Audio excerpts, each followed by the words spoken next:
एक व्यक्ति लगभग 11 साल से सलाखों के पीछे बंद था, कैद था।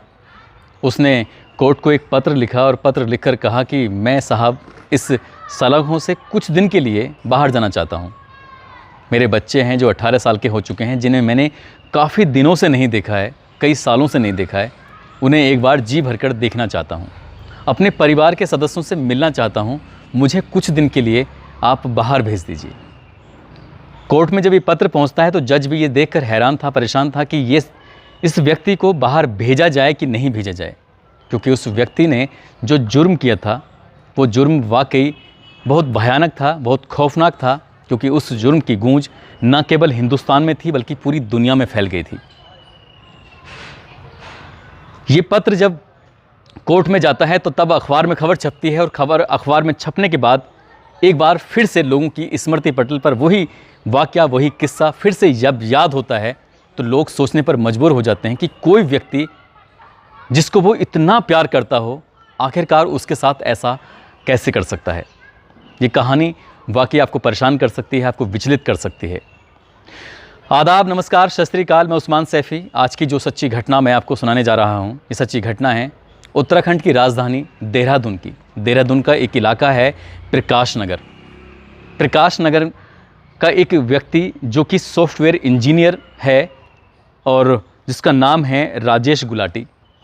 उसकी पत्नी लगभग 57 दिन से लापता थी और वो अपनी पत्नी को लेकर बेहद परेशान था, क्योंकि उसके बच्चे जिनकी उम्र या 7 साल या 8 साल के आसपास, उन्हें स्कूल भी जाना होता था और राजेश गुलाटी को अपने ऑफिस भी जाना होता था।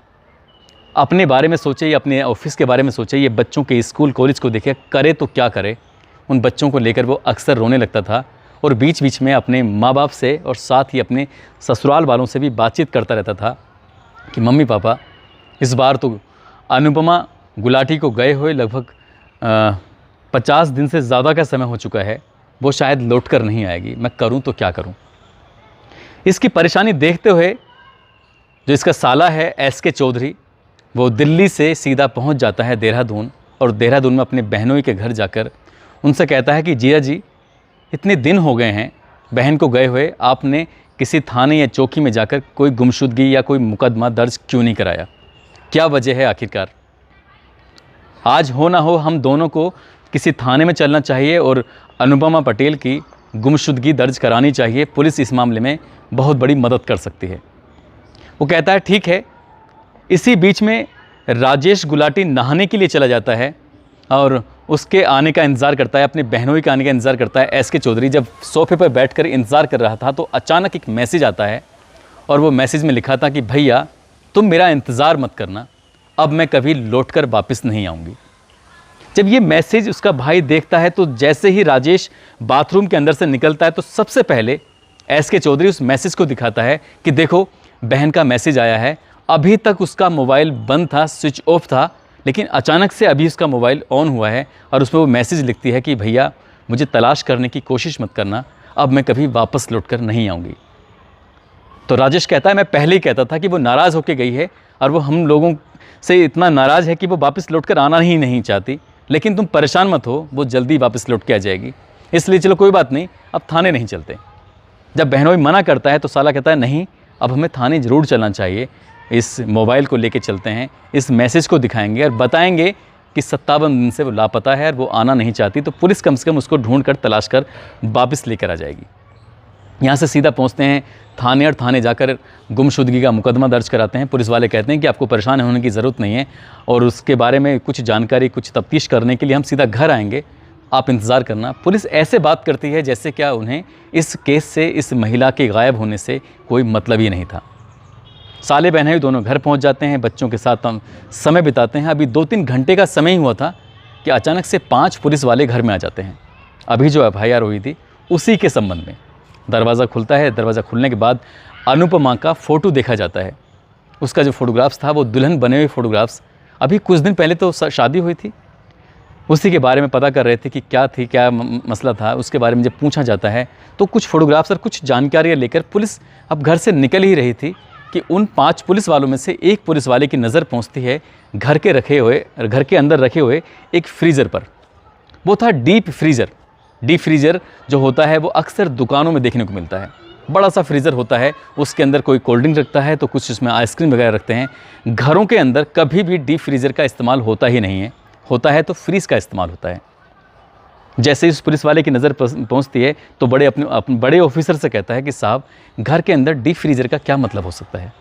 वो पुलिस वाले जब घर की दहलीज को पार करने ही वाले थे, वापस लौट कर आते हैं और लौट कर आने के बाद उस डीप फ्रीज़र की तरफ जाते हैं और जाकर कहते हैं, ये नया सा फ्रीज़र, ये इसका क्या मतलब है, ये घर में क्यों रखा हुआ है। तो राजेश गुलाटी कहता है कि साहब ऐसे ही रखा हुआ है, बस मैंने ले लिया था। ले लिया तो ठीक था, लेकिन इसका ताला क्यों लगाया हुआ है। बोले बस ऐसे ही लगा रखा है, कोई इसकी चाबी अभी मुझे पता भी नहीं है। अनुपमा मैंने लगाया था और अनुपमा ने लगाया था, मुझे नहीं पता इसकी चाबी अभी कहाँ रखी है, वो ही बता सकती है। उसको देखने के बाद, उसकी पैकिंग को देखने के बाद लग रहा था कि वो 57 दिन पुराना नहीं, बल्कि अभी जल्दी में ही तो लिया था। लेकिन ताला क्यों लगा हुआ है, ये एक सवाल था। जब राजेश पर बार बार दबाव बनाया जाता है और दबाव बनाकर उससे बार बार पूछा जाता है कि इसकी चाबी कहाँ है, तो राजेश टूट जाता है। उसकी मजबूरी बन जाती है, आखिरकार वो चाबी ले जाकर सीधा उस दरोगा यानी कि SHO के हाथ में दे देता है। कहता है साहब, ये रही इसकी चाबी, अब आप खुद ही देख लीजिए। जब बात खुद देखने की आती है तो SHO उस डीप फ्रीज़र का जो ताला लगा हुआ था उसको खुलवाता है और खोलने के बाद अंदर जब देखते हैं तो देखकर उसमें कुछ पॉलीथीन रखी हुई थी। बड़ी संख्या में पॉलीथीन थी, काले रंग की, और उसमें बर्फ़ जमा हुआ था बहुत ज़्यादा। एक काले रंग की पॉलीथीन को, उस छोटी सी पॉलीथीन 2 या 2.5 किलो के आसपास का या 1 किलो के आसपास का उसमें कुछ सामान रखा हुआ था। उसे बाहर निकाल के जब देखा जाता है तो उसके अंदर मीट रखा हुआ था। कोई दिक्कत नहीं है, बहुत सारे लोग हैं जो मीट खाते हैं। उसके बाद फिर दूसरी पॉलीथीन निकाली जाती है, दूसरी पॉलीथीन के अंदर भी मीट रखा हुआ था। तीसरी पॉलीथीन निकाली जाती है, तीसरी पॉलीथीन के अंदर भी मीट रखा हुआ था। लेकिन इस तीसरी पॉलीथीन में कुछ ऐसा था जो शायद नहीं होना चाहिए था। उस पॉलीथीन को जब खोला जाता है, क्योंकि डीप फ्रीज़र के अंदर वो पॉलीथीन बहुत सारी रखी हुई थी, रखी होने से जो मीट था उस मीट के अंदर, क्योंकि वो पत्थर जैसा बन चुका था और उसके बाहर भी बर्फ़ की पपड़ी जैसी जमी हुई थी, और जब उसके पिघलने का इंतज़ार किया, वो पिघल के जब बाहर निकल के आता है तो उसमें हाथ रखा हुआ था, हाथों की उंगलियां रखी हुई थी। और जब उसे डांट डपट के पूछा जाता है कि ये सब क्या है, तब वो कहता है कि साहब, यही अनुपमा है, इन पॉलीथीन के अंदर अनुपमा पैक है। एक एक करके उस पॉलीथीन की जब बैग बाहर निकाले जाते हैं तो उनकी संख्या निकलती है 35 पॉलीथीन के अंदर वो पैक हो चुकी थी। ऐसा लग रहा था कि बाकी हिस्सा भी कहीं गायब है, कहीं कुछ ना कुछ है। और उससे पूछा जाता है कि बाकी हिस्सा कहाँ है, तो कहता है साहब, बाकी हिस्सा तो मैं फेंक चुका हूँ। कहाँ फेंक चुके हो, इसके बारे में जब उससे बातचीत करने की कोशिश की जा रही थी तब वो फ्रीज़र के पास बैठकर उससे कमर लगाकर और दहाड़े मारकर जब रोने लगता है, तो रोता हुआ देखकर ऐसा लग नहीं रहा था कि जैसे कि वो बनावटी तौर पर रो रहा था, बल्कि वो सचमुच, उसकी आंखों में आंसू थे। सचमुच ऐसा लग रहा था उसे देखकर कि वाकई उसे अपने किए पर पछतावा था। जब पुलिस वाले उससे पूछते हैं, और पूछने के बाद, क्योंकि उस पॉलीथीन के अंदर हाथ देखने के बाद बाकी और पॉलीथीन भी चेक की गई, उसमें शरीर के बाकी अंग थे, हिस्से थे, उन्हें देखने के बाद वो पांचों पुलिस वाले भी थर थर काँप रहे थे। काँप रहा था उस अनुपमा गुलाटी का भाई SK चौधरी। उन्होंने अपनी आंखों से कभी ऐसा मंजर नहीं देखा था, ऐसा दृश्य नहीं देखा था कि किसी भी महिला को या किसी भी पुरुष को काट कर छोटे छोटे टुकड़े कर कर पॉलीथीन के अंदर पैक कर दिए जाएं। जब उसे डांटा जाता है, जब उसे फटकारा जाता है, जब उसे सख्ती से पेश आया जाता है, तब वो अपनी कहानी बयां करता है। और वो कहानी कुछ इस तरह थी। वो कहता है कि जब 1999 की बात है, वो दिल्ली के एक कॉलेज में पढ़ते थे, MCA कर रहे थे। उसी MCA करने के दौरान ही उसकी अनुपमा पटेल से मुलाकात हो जाती है और वो दोनों एक दूसरे को प्यार कर बैठते हैं। प्यार तो प्यार था, घर वालों को शादी मंजूर ना हो, घर वाले शादी से ऐतराज़ करें, वो दोनों यहाँ से सीधा चले जाते हैं अमेरिका का वीज़ा लग जाता है और अमेरिका में जाकर वो सेटल्ड हो जाते हैं, नौकरी करने लगते हैं। क्योंकि जो कोर्स अनुपमा ने किया था वही कोर्स किया था राजेश गुलाटी ने, और वहाँ अच्छी नौकरी लग जाती है, अच्छे पैसे कमाने लगते हैं। मगर इसी बीच में अनुपमा मतलब कि एक जुड़वा बच्चों को जन्म देती है। 2 बच्चे जब एक साथ होते हैं तो उनकी परवरिश को लेकर अनुपमा कहीं ना कहीं परेशान रहने लगती है और वो फैसला करते हैं दोनों कि अब हम वापस अपने घर चलते हैं, इंडिया चलते हैं। अनुपमा रहने लगती है अपने माँ बाप के पास और राजेश नौकरी की तलाश में लग जाता है। और राजेश की नौकरी लग जाती है जाकर कोलकाता में जब नौकरी लगती है और एक अच्छी बड़ी कंपनी में, सॉफ्टवेयर कंपनी में वो नौकरी करने लगता है, वहीं रहने लगता है। अनुपमा अपने माँ बाप के पास अपने बच्चों की परवरिश करने में लग जाती है। लेकिन जब राजेश गुलाटी कलकत्ता जाता है, कलकत्ता जाने के बाद वहाँ उसकी पड़ोस में एक महिला रहती थी, बेहद खूबसूरत महिला। उस खूबसूरत महिला से उसे कहीं ना कहीं प्यार हो जाता है। प्यार पहले भी हुआ था, प्यार दूसरी बार भी हो जाता है, और इस प्यार की भनक लग जाती है अनुपमा को। और जब अनुपमा को इस बात की भनक लगती है तो वो आग बबूला हो जाती है और वो सीधा पहुंच जाती है कोलकाता, और कोलकाता में जाकर अपने पति के साथ हंगामा खड़ा कर देती है। हंगामा कुछ इस कदर होता है कि मामला थाने जाता है, मुकदमा दर्ज होता है, दोनों का मामला कोर्ट में पहुंचता है। कोर्ट में जाने के बाद जज एक आदेश देते हैं कि तुम अपनी पत्नी को ना कि केवल परेशान करोगे बल्कि 20,000 रुपये महीने इन बच्चों की परवरिश के लिए खर्चा भी दोगे।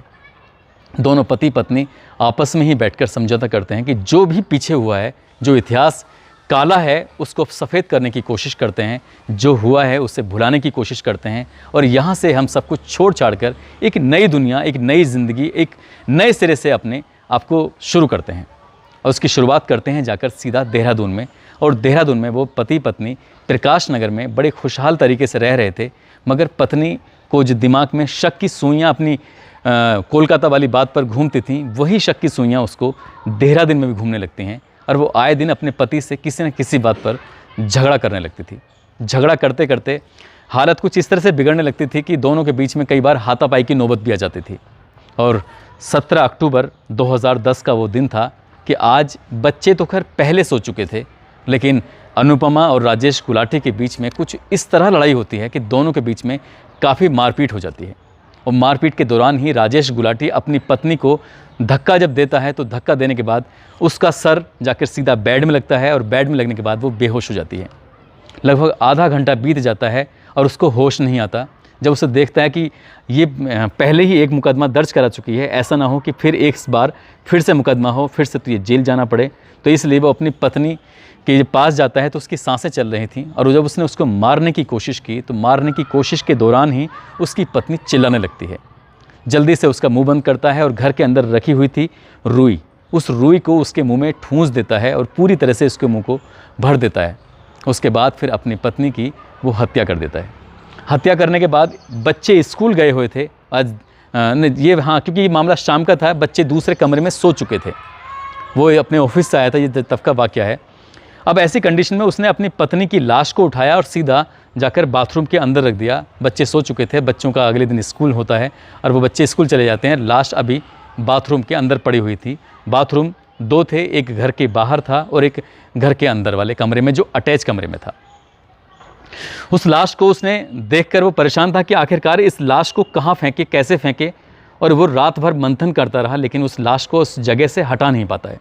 आखिर करे तो क्या करे, इस बात को लेकर बहुत ज़्यादा चिंतित था, परेशान था। इसलिए उसने एक प्लान किया, और प्लान कुछ इस तरह था कि जो बहुत ही भयानक प्लान था। वो सीधा बाज़ार जाता है और बाज़ार जाने के बाद सुबह सुबह दुकान पर जाने के बाद डीप फ्रीज़र लेके आता है और डीप फ्रीज़र को अपने घर में रखता है। फिर दुकान पर जाता है और लकड़ी काटने वाली एक मशीन होती है उसको लेके आता है। फिर बाज़ार जाता है और बाज़ार से फिर एक आरी लेके आता है और फिर बाज़ार जाता है। बाज़ार वो बार बार इसलिए जाता है क्योंकि अलग अलग दुकानों से वो सामान खरीद रहा था। डिफरेंट सामान खरीद कर वो अपने घर में इकट्ठे कर रहा था। जैसे जैसे उसको याद आ रहा था वैसे वैसे वो कर रहा था।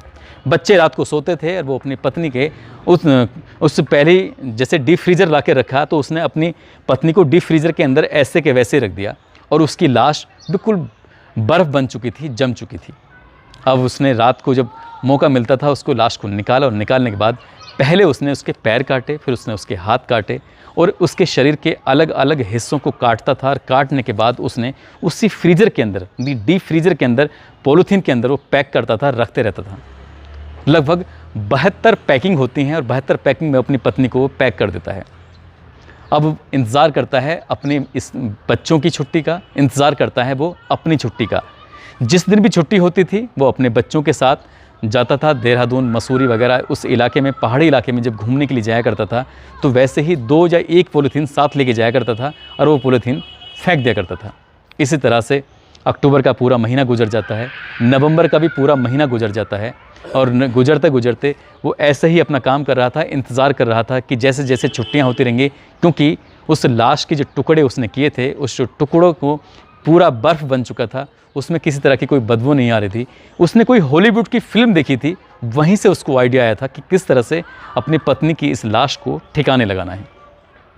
उसने पूरा काम कर दिया, लेकिन एक गलती कर जाता है। वो गलती थी जब वो नहाने के लिए बाथरूम के अंदर जाता है तो अपने साले को अपनी ही पत्नी के मोबाइल से मैसेज करता है कि भैया हो सके तो मुझे माफ़ कर देना, मैं वापस लौट कर नहीं आऊँगी। शायद उसका भाई को शक हो चुका था और उसके भाई ने एसएचओ से कहा था कि हो ना हो मेरी बहन कहाँ है, उसके साथ क्या हुआ है क्या नहीं हुआ है।